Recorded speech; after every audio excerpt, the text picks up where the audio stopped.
আজকের মাহফিলের যিনি প্রধান আকর্ষণ, প্রধান বক্তা হযরতুল আল্লাহ হযরত মাওলানা কাজী ইব্রাহিম ঢাকা। বিপদ তিনটা, জোরে বলেন কয়টা? জোরে বলেন কয়টা? এক নম্বর বিপদ হলো মানুষের মরণ, দুই নম্বর বিপদ হলো মানুষের কবর, তিন নম্বর বিপদ হলো আখিরাত। আজরাইল মালাকুল মাউত যখন একজন বেঈমানের রূহটা বের করবে, রূহটা এতই ভয় পাবেন, ভয় পাইতে পাইতে তার কলিজাটা শুকিয়ে যাবে। ঈমান আমল ছাড়া কবরে আসিও না।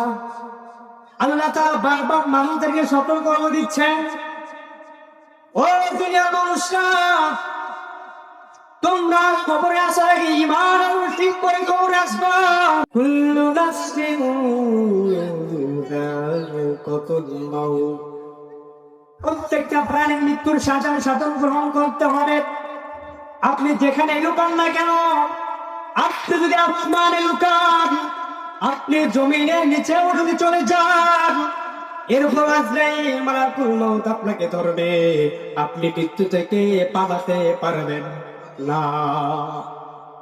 আপনি যত বড় মাস্টার হন, যত বড় লিডার হন না কেন, আজরাইল মালাকুল মউতের হাত থেকে আপনি বাঁচতে পারবেন। রাসূল সাল্লাল্লাহু আলাইহি ওয়াসাল্লাম সাহাবাদেরকে ওয়াজ করছেন, ও সাহাবারা শোনো, বেঈমানের রূহটা কেমন করে কবজ করা হবে জানেন? সাহাবাদের মাঝে রাসূল সাল্লাল্লাহু আলাইহি ওয়াসাল্লাম যখন ওয়াজ করতেছেন, রাসূল সাল্লাল্লাহু আলাইহি ওয়াসাল্লাম বললেন, আমার সাহাবীরা শোনো, আজরাইল মালাকুল মাউত যখন একজন বেনামাজি বেঈমানের কাছে চলে আসবে, আসমান আর জমিন বরাবর আজরাইল মালাকুল দাঁড়িয়ে যাবে। মানুষটা মৃত্যুর কাছাকাছি চলে আসবে, রূহটা বের হতে চাবে না।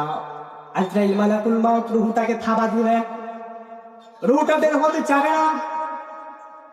রূহটা মাথার কাছ থেকে পায়ের কাছে চলে যাবে, এরপরে পায়ের ভিতরে যখন থাবা দিবে, রাসূল সাল্লাল্লাহু আলাইহি ওয়াসাল্লাম বলেন, রূহটা একবার মাথার কাছে চলে যাবে, সেখানে মালাকুল মাউত থাপ্পড় মারবে। প্রত্যেকটা ফসলে গোড়ায় রূহটা দৌড়াতে থাকবে, এই রূহটা বের হতে চাইবে না। রাসূল সাল্লাল্লাহু আলাইহি ওয়াসাল্লাম বলেন, একজন বেঈমান বেনামাজি রূহটা কেমন করে কবজ করা হবে? একটা জীবন্ত ছাগল, তাকে এখন পর্যন্ত জবাই দেওয়া হয়নি, তার শরীর থেকে যদি একটা বেলেতে চামড়াটা ছিঁড়ে ফেলা হয়, এটা যেমন কষ্ট হয়, এর চাইতেও বেশি কষ্ট একজন বেনামাজি বেঈমানের রূহ কবজ করবে। মানুষের বিপদ তিনটা, জোরে বলেন কয়টা? জোরে বলেন কয়টা? এক নম্বর বিপদ হলো মানুষের মরণ, দুই নম্বর বিপদ হলো মানুষের কবর, তিন নম্বর বিপদ হলো আখিরাত। আজরাইল মালাকুল মাউত যখন একজন বেঈমানের রূহটা বের করবে, রূহটা এতই ভয় পাবেন, ভয় পাইতে পাইতে তার কলিজাটা শুকিয়ে যাবে। ঈমান আমল ছাড়া কবরে আসিও না। আল্লাহ তাআলা বারবার মানুষদেরকে সতর্ক করে দিচ্ছেন, ও দুনিয়ার মানুষরা, তোমরা কবরে আসার আগে ঈমান আমল ঠিক করে কবরে আসবা।